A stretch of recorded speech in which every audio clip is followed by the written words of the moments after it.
bienvenidos. Vamos con la siguiente plática del día. Tenemos a Luis Manuel Reyes de la Luz, de aquí de la Facultad de Ciencias, del doctorado en Matemáticas. Nos va a hablar sobre un mundo donde los triángulos son isósceles. Muchas gracias. Sí, voy a hablar justamente de un mundo donde los triángulos son isósceles. Entonces, para ello quiero poner un poco de contexto histórico. Pues.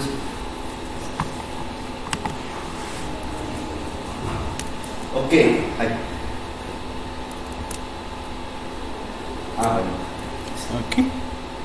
Bueno, sí, si quieren, para mencionar rápido que voy a platicar de 4 cositas pequeñas. Un contexto histórico en forma de motivación, qué son los números p-ádicos, curiosidad de los mundos p-ádicos y pues cómo está actualmente este mundo, ¿no? Entonces aquí les presento, él es Hensel, ¿no? Claude Hensel.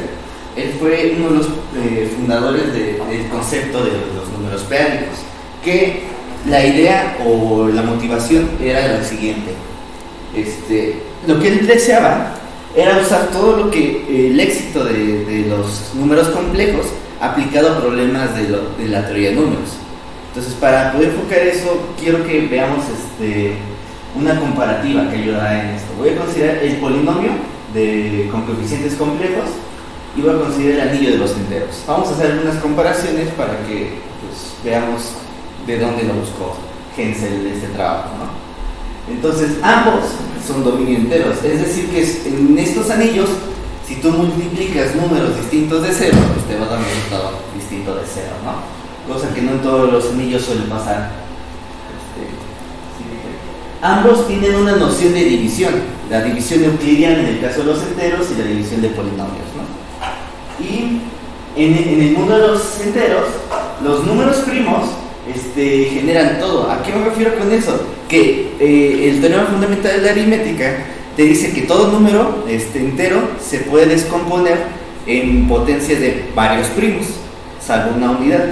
Y en el caso de del anillo de los polinomios, ese tipo de primos resulta ser los polinomios de la forma x menos un coeficiente a, porque el teorema fundamental del álgebra te garantiza que pues todo polinomio tiene al menos una raíz compleja y por lo tanto todo polinomio se puede descomponer en productos de polinomios de la forma x menos a, ¿sí? Esas son comparativas que te dicen, pues algo deben de tener en común, ¿no? Y bueno, en el caso de acá, pues como son dominios enteros, se le puede construir una noción de fracciones. En este caso son los números racionales y acá el campo de las fracciones, de las funciones racionales, ¿sí? Entonces, ese es el contexto de la comparativa de estos dos y ahora quiero ver pues, justamente cómo motiva esto a los números p-ádicos. Ok, regresando a cosas que se hacen en análisis. Todo en análisis el mayor éxito es justamente hablar sobre serie. O sea, en general, en este mundo se puede describir fracciones de polinomios como una serie formalmente, así como nuestro compañero nos mencionó en su plática, que estos son simplemente como escritura formal sin pensar que estos son números.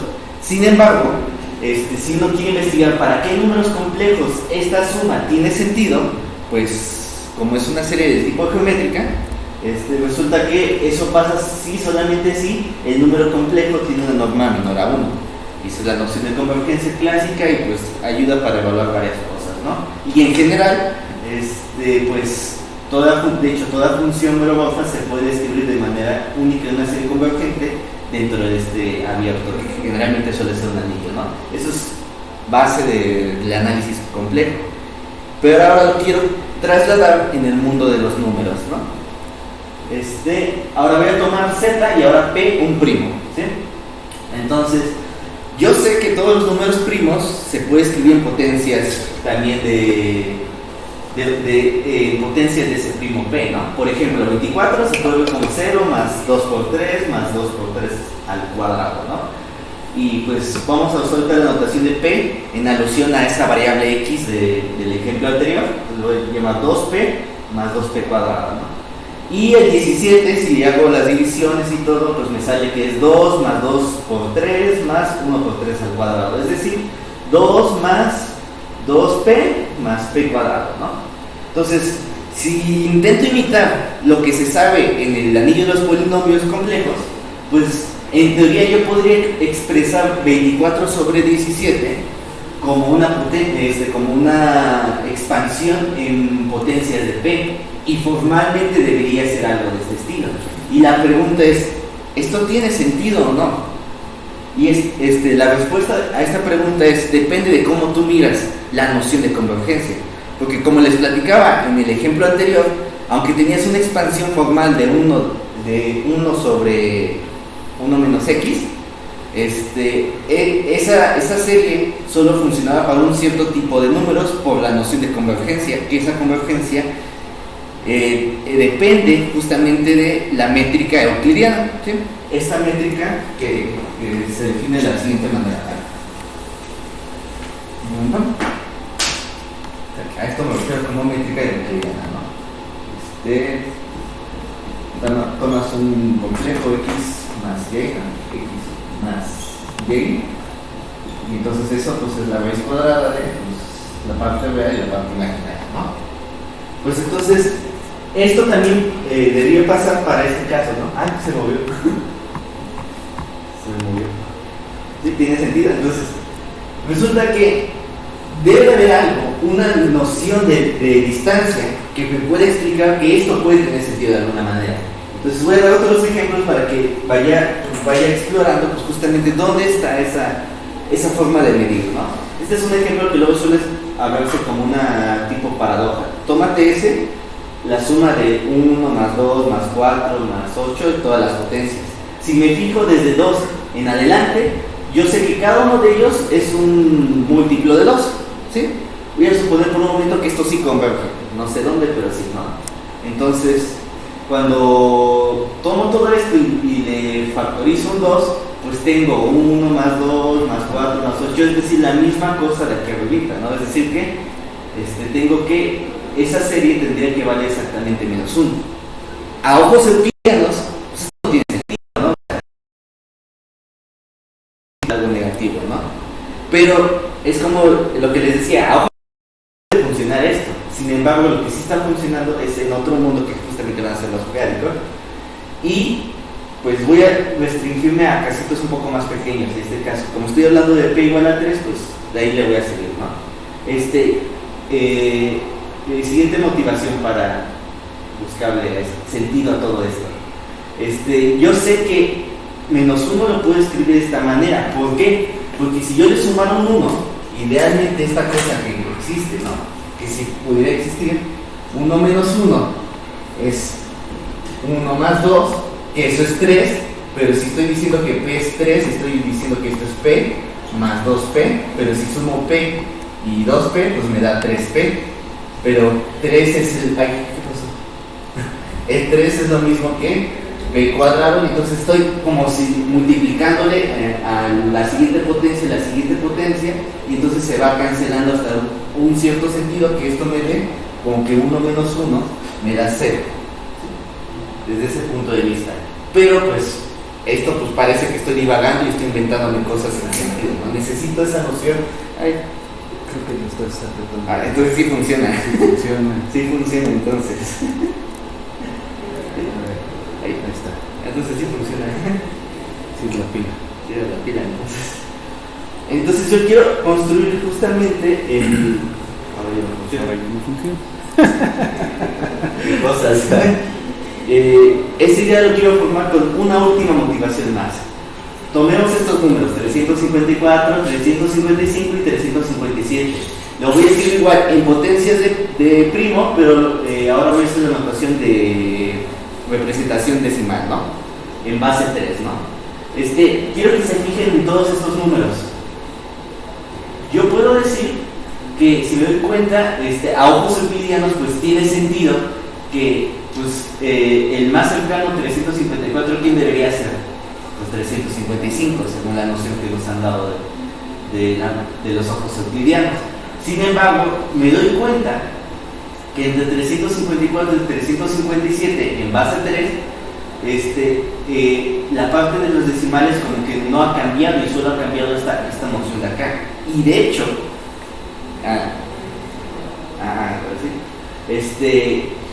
esto es lo que yo quiero construir para poder definir justamente mi noción de norma peárica, que es decir, estas dos en términos de dígitos, porque ahora lo que yo me quiero fijar no es en dónde lo voy a posicionar geométricamente, que esa es la noción euclidiana, sino cómo lo voy a posicionar en función a su aritmética, a sus números, ¿no? Entonces, entre 354 y 357 se parecen un poco, al menos en el sentido de divisibilidad, porque ambos terminan en cero en este aspecto, ¿sí? ¿Qué significa? No sé. Pero pues vamos ahora sí ya presentar justamente la definición que me va a resolver todo esto. Entonces voy a definir la norma peárica. Yo sé que todo número entero se puede describir como P a la alfa por un B, donde la B pues es un otro entero pero que ya no lo divida B. Es decir, que descompongo a N con el primo P en su máxima potencia, donde el P a la alfa divide a la N, ¿sí? Entonces la norma peárica de ese N en base a ese primo P va a ser 1 sobre P al alfa, ¿sí? Entonces con esto yo tengo ahora otros ojos para los números naturales. Pero si es única esa relación, ¿no? Es única, norma por el teorema fundamental de la álgebra. Okay. Entonces por el teorema fundamental de la álgebra siempre existe esta alfa. Claro. Digo, el teorema fundamental de la aritmética, Claro. que todo se puede descomponer en primos, ¿no? Entonces tomas la descomposición prima de esa N. Claro. ¿Sí? Entonces esos exponentes son únicos. Entonces sí está bien definido y todo. Entonces chequen, si yo resto 357, ahorita que estoy pensando en el primo 3, y le resto 354, me da 3. Si aplico la definición, entonces ¿qué significa? Que la distancia peárica entre 357 y 354 es 1/3.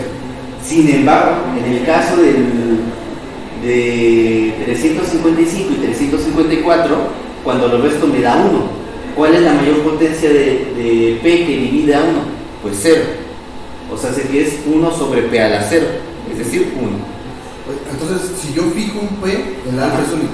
El alfa pero es puedo único. elegir el P. Sí. Si para cada primo P, yo estoy construyendo una norma peárica. Ok. Si cambio otro P, estoy haciendo otra norma peárica. No. Sí. Entonces justo tengo esto, ¿no? Entonces, pero aquí ya me está diciendo que la distancia entre 357 y 354 es más chica que 355 y 354. Ahora es contrario a lo que uno ve justamente.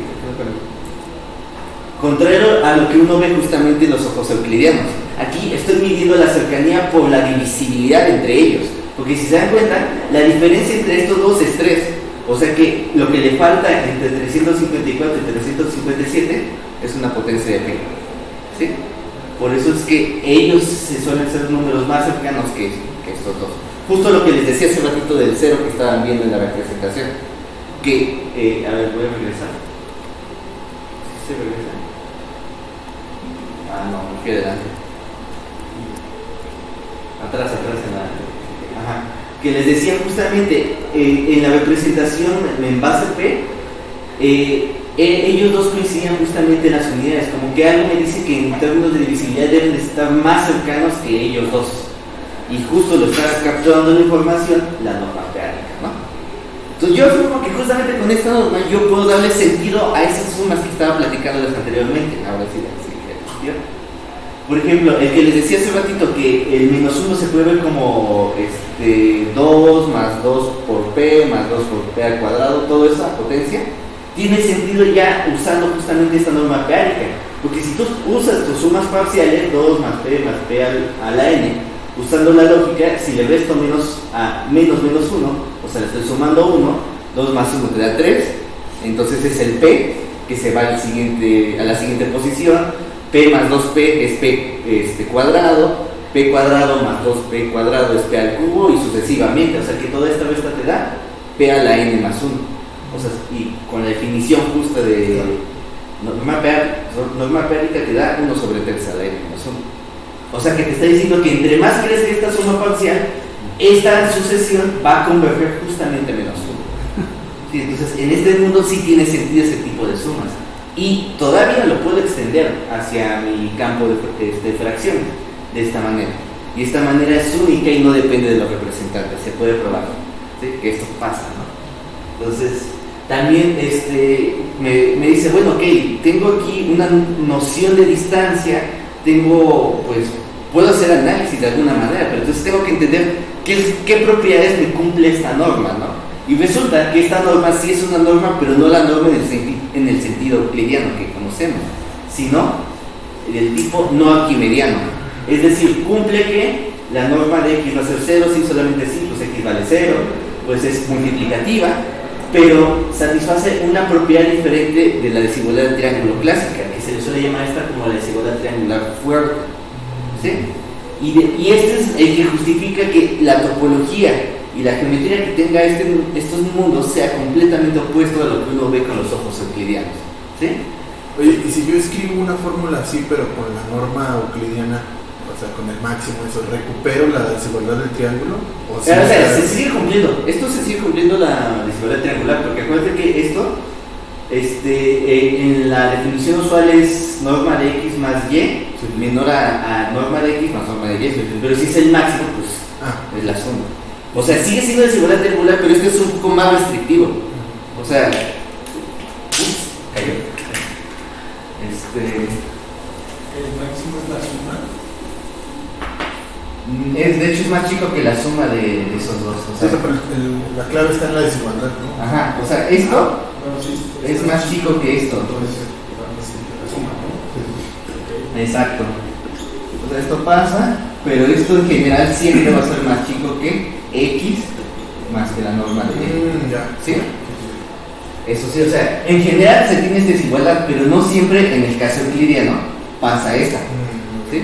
Entonces es más restrictiva esta desigualdad, pero no viola la del triángulo. Sigue siendo una norma. De hecho, en análisis se suele ver este estudio como los análisis de distancias ultramétricas. De hecho, es lo que estoy diciendo en pocas palabras es que voy a definir una distancia ultramétrica. Y esa última es lo que le quita lo arquimediano, ¿no? Sí, y le quita lo arquimediano. De hecho, esto es equivalente a pedir que la suma de los naturales es menor a 1 en norma. Eso es equivalente, cosa que en la propiedad arquimediana pues no pasa, ¿no? Que te dice que siempre puedes aplastarte del más chico, ¿no? Pero aquí estás diciendo que no. Es opuesto. Bueno, y pues lo típico que uno haría en análisis, tienes una norma, tienes esto, ¿qué es lo que te preguntarías? Que si fuese completo, ¿no? Pero pues, proposición, y a mí me gusta llamarlo la desgracia de los racionales, ni con esta norma tampoco es completa. O sea, el pobre no tiene de otra, ¿no? Y entonces, ¿qué se hace cuando no se tienen normas completas? Se completa, ¿no? O sea, se hace la completación. Entonces yo defino justamente los números peádicos como la completación de los racionales bajo esta norma peádica.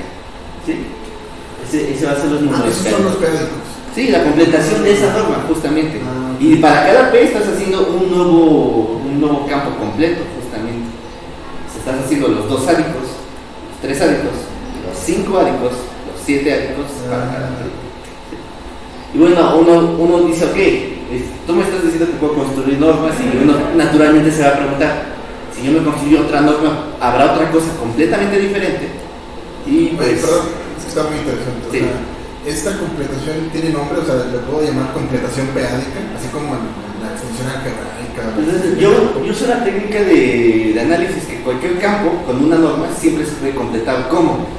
Tomas el anillo de las sucesiones de Cauchy, consideras el ideal de las sucesiones de Cauchy que convergen a 0, ese es un ideal bajo el anillo de la sucesión de Cauchy, y el cociente es la completación. O sea, es una completación general. Lo que sí te puedo asegurar es que algebraicamente, y eso lo voy a platicar más adelante, algebraicamente sí existe una manera especial de completarlo. A pesar de que esto se hace en general, hay una manera especial que se le llama las topologías iánicas, ¿sí? Y ahí en esas filtraciones sí existe una noción de completación que se le llama completación de Hausdorff, justamente. Entonces, un mundito aparte, ok. Bueno, pero les decía, ok, uno dice, estoy construyéndome normas y es natural preguntarse que decir que si yo tengo otra norma voy a hacer otro mundo o otra cosa diferente. Pues Ostrowski nos demostró que no, que cualquier norma en todos los racionales o es el mundo arquimediano que nosotros conocemos, el absoluto, o es un P-ánico para cada P. Y entonces esto es como que sí, ya conozco todas las estrellas de mi espacio, justamente, donde justamente lo que uno conocía como estrella principal era el Sol, o sea, los números reales, siempre estabas viendo eso, pero como el Sol brilla demasiado en este momento, uno no se fija en la noche todos los otros P-ánicos que estaban escondidos por ahí, son las otras estrellas que faltaban, justamente, ¿no? Pero entonces ahora tienes un nuevo mundo para explorar y una noción de que, ok, ¿cuál sería la diferencia entre este y este? ¿Qué me aporta los P-ánicos que pueden no aportarme esto? Pero para saber eso, uno tiene que entender, pues, ¿qué pasa aquí, no? Entonces, primera consecuencia, que es el nombre de la plática. Aquí todos los triángulos son isósceles. Esa es la primera consecuencia. Y es justo por esta propiedad de desigualdad fuerte. Entonces, aquí es imposible construir escalenos. O sea, todo es isósceles o equilátero. Ah, pues sí, equilátero. Ah, bueno, pues sí, es un caso particular de isósceles, ¿no? Entonces eso pasa. ¿Qué más pasa? Lo que les comentaba hace ratito, que justamente, aunque esto se vio desde un punto de vista analítico, no perdí en esencia nunca la motivación de Hensel, que era aplicar todo esto en números, usar todo lo que yo sé del álgebra de números, o sea, de congruencias y todo eso. Y resulta que en esta norma que se construyó, todo el lenguaje del análisis se puede escribir de hecho en un lenguaje del álgebra. ¿Por qué? Porque a diferencia de los reales, si uso ahorita Z, lo completo, o sea, con la misma completación que se va a llamar los enteros P-ánicos, me doy cuenta que la bola cerrada bajo esa norma completada, que va a ser justamente este anillo, es un anillo, cosa que en los reales no pasa. Tú cuando tienes la bola, tú sabes que la suma de dos números que son menores a norma 1, pues se puede escapar de la bola, ¿no? Claro. Pero gracias a esa misma propiedad, aquí no. De hecho es un ideal, y más aún, se puede probar que es un ideal maximal, y es el único ideal maximal de este dominio. O sea que esto es un anillo local. Y más aún, si hago el cociente, pues tengo ideales, tengo anillos, puedo hacer cocientes, pues resulta que eso es canónicamente isomorfo a las congruencias módulo P. O sea que he rescatado desde el punto de vista analítico todas las congruencias de Gauss que se enseñan, ¿no? Y más aún, todas las bolas abiertas centradas en el cero, pues de tamaño 1 sobre P a la n, pues son también subideales de esta manera. Estoy construyendo una filtración de ideales de esta manera: P de Z, P n menos 1 Z, etcétera, etcétera, etcétera, donde cada uno, desde el punto de vista algebraico, desde el punto de vista algebraico solo estoy haciendo ideales, y desde el punto de vista analítico son bolas, ¿sí? Literalmente todos esos son bolas. Entonces estoy cambiando análisis a álgebra con esto, y aún así no pierdo nada. Literalmente, cuando hago noción de convergencia, ustedes saben que para hacer convergencia estás atrapado en una bola más pequeña, más pequeña, más pequeña, que sería hacer lo mismo a decir, hago una congruencia en ZP y luego me voy a una congruencia ZP cuadrada. Estoy haciendo congruencias. Es decir, teoría de números en este mundo es lo mismo que hacer convergencia. Y de hecho, esto se puede resumir algebraicamente en el siguiente diagrama, que rescata todo el análisis y se lleva todo el álgebra en todo esto. Lo que está diciendo en pocas palabras aquí es que esto de los enteros P-ánicos forma desde el lenguaje algebraico algo que se le llama el límite directo de toda esta cadena de congruencias. Y desde el punto de vista analítico, si yo quisiera estudiar números aquí, dices, ok, es que me hiciste un nuevo campo y pues yo estoy acostumbrado con al menos números, con lo que ya conozco, ¿no? Pues no te preocupes, tú puedes vivir en estos mundos que ya sabes que son congruencias, y gracias a que esto es un límite, al hacer el viaje acá es lo mismo como levantarse acá, ¿sí? Y en términos, ese tipo de levantamientos justamente lo estudió Hensel y se le llama el lema de Hensel, que te dice, pues, entender cosas acá algebraicas, numéricas, es lo mismo, y digo, de convergencia, lo mismo que entender acá, ¿no? Que nomás como consecuencia, porque esto sí se requiere un poco de estudio al respecto, ese levantamiento es la misma inspiración que el lema de aproximación de Newton, que te enseñan cuando usas cálculo y funciones. Porque es eso, o sea, es análisis y álgebra, aquí todo es lo mismo, en este mundo todo esto es lo mismo, nomás que ahora en vez de pensar en normas estás pensando en periódicos, ¿no? Simplemente.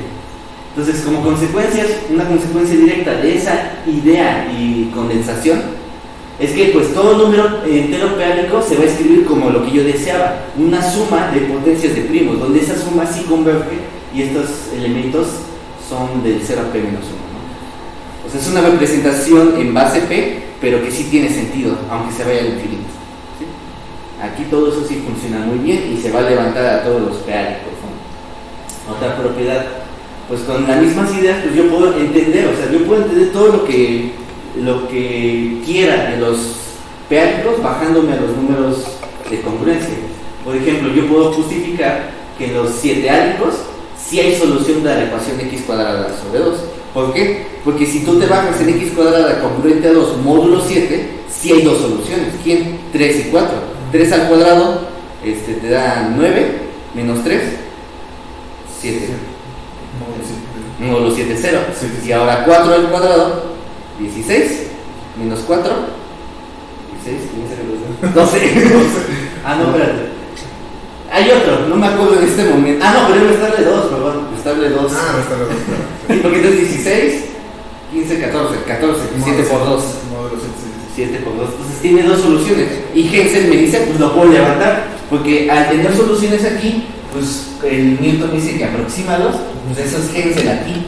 Y se va a levantar a un único entero periódico. Bueno, en este caso 2, porque pues hay dos soluciones en el módulo 7, lo levanto. Pero también puedo decir cuándo no puede haber soluciones. Un ejemplo, pues esa misma ecuación en los 5 álicos no tiene solución. ¿Por qué? Porque mete a congruencia es módulo 5. 0 al cuadrado, 0. 1 al cuadrado, 1. 2 al cuadrado, 4. No es 2. 4, ¿qué sigue? El 3 al cuadrado es 9 y ese es 9, quítale 5 es 3, ¿no? Pues ninguno llegó a 2 y 4 también elevado al cuadrado, pues ninguno llega a 2. Entonces, como no existe ahí, gracias a toda esta pegada de álgebra y análisis, yo puedo concluir que no puede tener solución periódica estos enteros. Y bueno, pues eso también podría aplicarlo a la noción de los complejos. Ustedes saben que los complejos esto sí tiene solución, ¿no? X cuadrada más 1. Pero con la misma idea, pues resulta que Q5 sí tiene su solución, pero el Q7 no tiene solución. Hagan lo mismo, bájenlo a módulo 7, módulo 5 y verán que no va a funcionar. En uno sí y en otro no. Entonces me está diciendo, ok, con estas herramientas yo puedo entender cada periódico y aunque parece que son lo mismo porque se construyen de la misma manera, algebraicamente y topológicamente no van a ser exactamente todo igual. De hecho, cada uno tiene sus ventajas y otras no. Pues como lo ven aquí, x cuadrada más 2 y tiene, o sea, existe la raíz de 2 en Q7, pero no existe la raíz de 2 en Q5. Existe una noción análoga al número imaginario en Q5, pero no existe en el Q7. ¿Sí? No existe. Y entonces dices algebraicamente, pues, ¿qué está pasando? Pues, aunque tu sol, que son los reales, todo está bonito, atrás es un mundo completamente más exótico. Tú puedes completar algebraicamente algo, pero a diferencia de los reales, cuando tú tenías los reales y los completabas eran los complejos. En el mundo de los periódicos sí puedes completar todas sus ecuaciones, pero resulta que en términos de grupos de Galois esto es de dimensión infinita. Y eso, gracias a la propiedad de que esto es infinita y de que esto es no arquimediano, Kranzel, es otro matemático, demostró que al hacer esto perdiste algo importante que hice aquí. No es completo. Puedo levantar mi norma y todo, pero no es completo. Y entonces, a diferencia de lo que pasa con los reales, pues yo tengo que volverla a completar. Y entonces aquí la noción de complejos periódicos es un poco más exótico que los complejos reales. Porque es, primero tengo periódicos, cierro algebraicamente y vuelvo a completar otra vez. ¿Sí? Y este mundo pues tiene sus analogías proyectivas, de dinámica y todo. De hecho, hay mucho ahí al respecto. Entonces, bueno, podría quedarme aquí a platicar muchas cosas, pero pues, yo quiero darles como un panorama general, ¿no? ¿Qué otras cosas puedo decir? De la topología yo puedo decir mucho. Y una manera intuitiva de verlos a través de los modelos euclidianos. Yo puedo construir una función entre los enteros peánicos y algún RN y visualizar la imagen de eso. Que no necesitas esto, pero te ayuda para visualizar qué está pasando. Y lo que pasa, y desde la topología que ella te lo va diciendo, es que estos enteros peánicos son un espacio topológico totalmente desconexo, pero no es discreto, a diferencia de los enteros. Y gracias a eso, por esas situaciones, cuando tú lo encajas en algo real, lo que tú ves es un fractal. Es un fractal. Es un fractal, y son fractales que tienen dimensión fractal. De hecho, los dos sádicos con este modelo es homeomorfo al conjunto de Cantor. Sí, te iba a decir, no sé si estoy loco, pero se parece el Cantor, ¿no? Se puede demostrar que sí es, y tiene la misma dimensión de Hausdorff, justamente de ahí. Entonces se puede hacer mucho estudio respecto de eso. Pues tres sádicos, pero es que este encaje depende de esta B, que va como que normalizar, ya que como sabemos las sumas no tienen sentidos en los euclidianos, hay que añadirle un número grande para que a ojos euclidianos pues la suma sí tenga sentido euclidianamente. Entonces depende de esa P, también vas a tener encajes de fractales diferentes. En este ejemplo esta vez no me acuerdo hacer porque no bastó, pero sé que si la ves un poco más grande que 3, el encaje de esto te va a dar justamente un triángulo de Sierpinski, justamente. No más que aquí no, en este ejemplo no, es un poco más chico, entonces no es el triángulo, pero se parece, ¿sí? Aunque sí va a tener la misma dimensión de Hausdorff, ¿sí? Entonces, como se dan cuenta, pues tiene muchas cosas exóticas que se le puede exprimir o estudiar en otras áreas, tanto álgebra como análisis y topología. Entonces, aplicaciones justamente actuales, teoría de números, lo principal, ¿no? Pero no se queda ahí. También aplica justamente geometría aritmética en las nociones más populares, que es la curvas elípticas, que usan todo eso de las criptografías. Se puede levantar a peánicos y sacas información al respecto. Matemáticas biológicas tampoco se queda para atrás. Existen artículos recientes justamente de cómo hacer modelos de la genética del ADN a través de los peánicos, justamente por esa propiedad de que tiene una expansión de esta manera, ¿no? A0 más A1P más A2P cuadrada más bla bla bla bla bla. Entonces cada número es único. Entonces puedes decir, pues le pongo esto lo identifico a un tipo de molécula del ADN, y entonces este sería un código de la secuencia de tu genoma. Esa es la idea de ese artículo justamente. Entonces hay aplicaciones en biología. También dinámica, pues como les decía, de los complejos peánicos tú puedes hacer mucho, pero aunque se dieron cuenta, gracias a esa desventaja de que es totalmente desconexo, pues tuvimos que manipular algebraicamente esto y extenderlo a algo que se llaman los espacios de Berkovich, donde ahí justamente sí se puede dar una versión análoga a los espacios proyectivos complejos. La dinámica de los espacios proyectivos complejos, su versión peánica, digamos que podría ser los espacios de Berkovich. Es una construcción muy random que daría para otra plática, la verdad. Y pues no se queda ahí, también está la geometría rígida no arquimediana, o sea, hacer lo que son variedades peánicas, o sea, variedades diferenciales peánicas, pero pulidas por la misma noción de que es totalmente desconexo. No se puede hablar de diferencialidad. Entonces tienes que pulir. Está la geometría rígida no arquimediana, o pues el que le dio un Field a Peter, ¿cómo se llama? Scholz, los espacios perfectoides. Sí, es justamente abstraer muchas ideas acá, pero en representaciones de Galois peánica. Entonces estos son trabajos recientes, o sea, no son tan viejitos, estos pues, de este siglo, digo de este milenio también. Entonces, activo está demasiado, y hay muchas cosas al respecto. También existen modelos en física. Recientemente tengo un compañero que ya hizo su doctorado, y resulta que pudo construir una especie de teoría de cuerdas, pero en versión peánica. De callar. Entonces, hay también hay intentos de redes convolucionales peánicas, y hay autómatas peánicas. Es que justo te iba a preguntar en teoría de cuerdas, porque Ajá. Hace varios años fue muy polémico Sí. porque, bueno, justamente hablabas de darle sentido a estas sumas que no convergen, ¿no? Y los cuerderos, el 1 más 2 más 3 más 4 más 5, Sí. hacen la continuación analítica Sí. y le pega a menos un doceavo. De la nada. Sí, o sea, y es como de que eso es un chiste, ¿no? O sea, Sí. ¿cómo es que 1 más 2 más 3 más 4 más 5 más 6 es la suma de todos los naturales sin pararle? Sí. Te va a converger a menos un doceavo. Pero en teoría de cuerdas ese resultado se usa a diestra y siniestra. O sea, Sí, sí.